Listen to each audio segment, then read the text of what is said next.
Get to hear me now.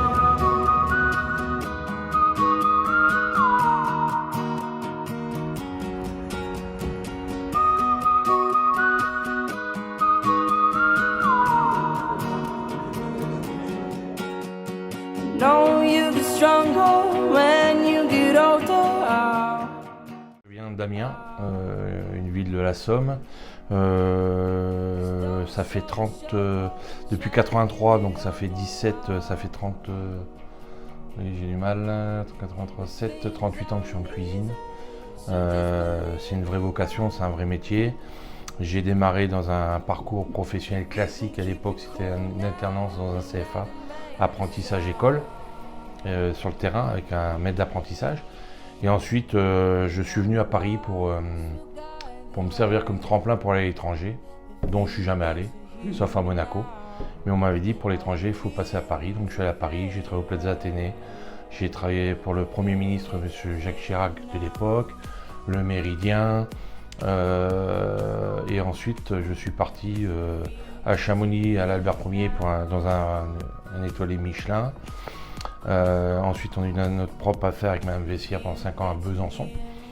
Ensuite, on est parti sur la Côte d'Azur et Corinne m'a suivi pour aller au Negresco. J'ai travaillé à Monaco. Et ensuite, je suis remonté pour Corinne, pour la suivre professionnellement. Et là, j'ai fait des maisons assez connues sur Paris. J'ai fait le Pied de Cochon pendant 6 ans, une brasserie ouverte 24/24, la Maison du Danemark sur les Champs-Élysées avec 3 ou 4 pôles de restauration. L'hôtel du collectionneur pendant 6 ans pratiquement, c'est le plus gros 5 étoiles de France avec une grosse partie banquet et on a revu tout le restaurant. Et ben aujourd'hui je suis ici à l'UNESCO. Alors là je vais être un peu ironique hein, mais c'est pas ma grand-mère. Parce que la seule fois où j'ai goûté un truc de ma grand-mère c'était en cachette et c'était de la levure dans du lait.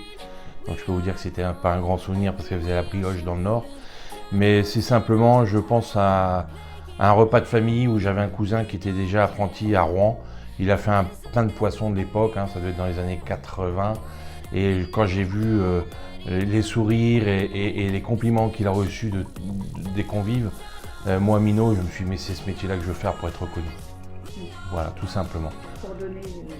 Pour donner du plaisir, et puis recevoir le sourire des gens. Et voilà, c'est bête, mais je viens pas d'une famille de restaurateurs, voilà.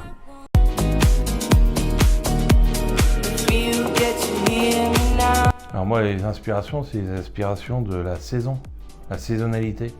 Alors c'est des grands mots, les circuits courts, le bio, etc. Moi, ce que j'aime, c'est les produits, bien sûr frais comme tout cuisinier, mais de saison.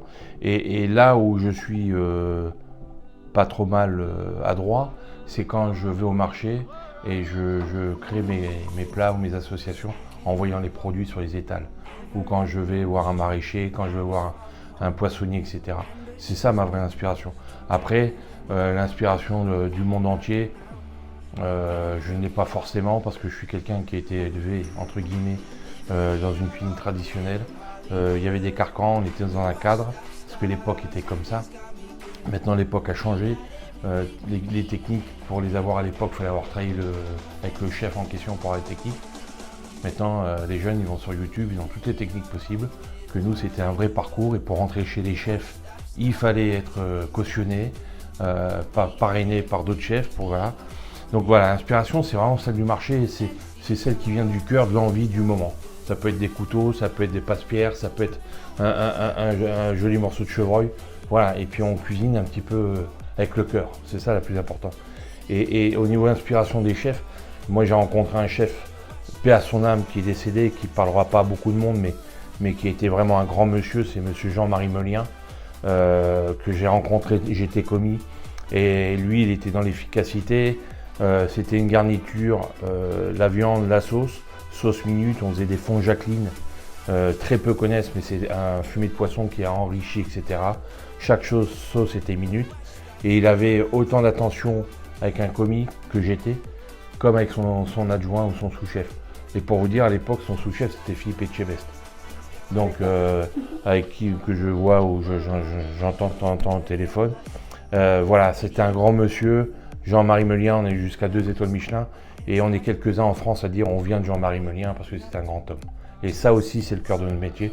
C'est le sourire des convives, mais c'est le sourire de son chef quand on a fait une belle préparation.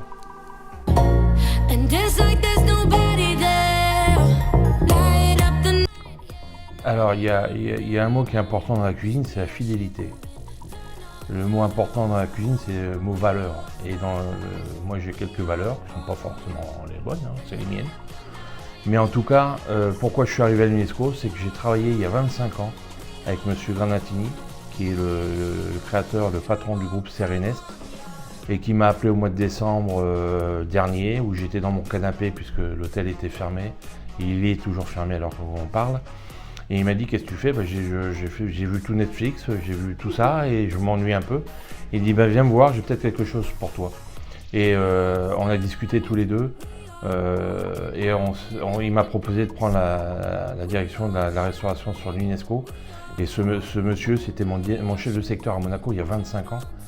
On a eu quelques contacts, on a fait 1 ou 2 soirées caritatives ensemble, mais rien de plus. Et lui, il ne m'a pas oublié, donc voilà, c'est ça aussi le métier de cuisine. La cuisine est éphémère. Donc moi, je n'ai pas de plat signature ni de dessert signature, parce que je vous ai dit tout à l'heure que c'était quelque chose de spontané, etc. Après, je peux vous dire que j'ai travaillé à la Maison de Danemark pendant 6 ans. J'étais plus sur le saumon sauvage, le saumon écossais, etc. Sur le scré, donc on peut dire le scré, peut-être que c'est un plat signature, mais ça ne l'est plus puisque je travaille plus le scré. Quand j'étais au pied de cochon bien avant, c'était le cochon. On aurait pu dire que c'était le pied de cochon farci. Vous voyez, dans la vie on change et on change, les goûts changent, les envies changent. Et j'ai pas forcément un plat signature ou un dessert. Parce que pour moi, ce qui est le plus important dans la cuisine, il y a 2 cuisines. Il n'y a pas la gastronomie, il y a 2 bonnes cuisines, comme disait Monsieur Paul, la bonne et la mauvaise.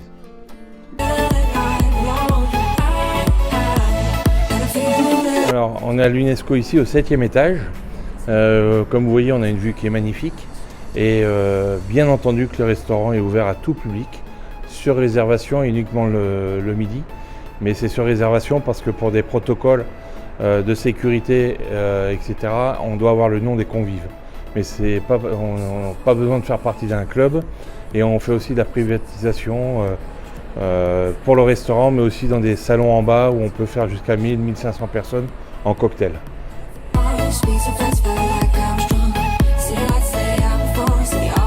Alors, pour le restaurant de l'UNESCO, le prix actuel est de 45 € de ticket moyen, c'est-à-dire que boissons comprises. Alors bien sûr que si vous consommez beaucoup, ce ticket va monter, mais on a des entrées qui partent de 12 à 15 €, des plats de 18 à 25 €. On a de la belle vaisselle, on a du bon nappage, le lieu est magnifique, on est moins cher qu'une brasserie parisienne.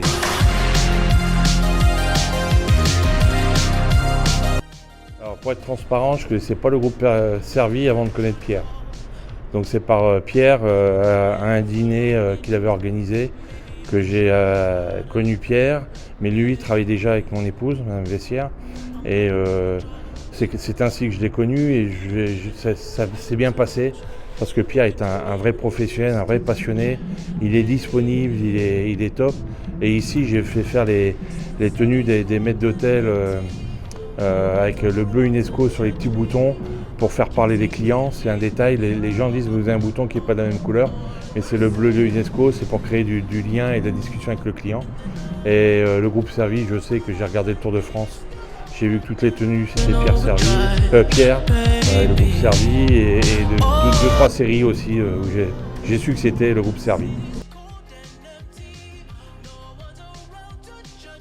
Le groupe Servi, moi je me sens identifié quand je téléphone, quand j'appelle ou quand j'ai besoin de quelque chose, je suis identifié.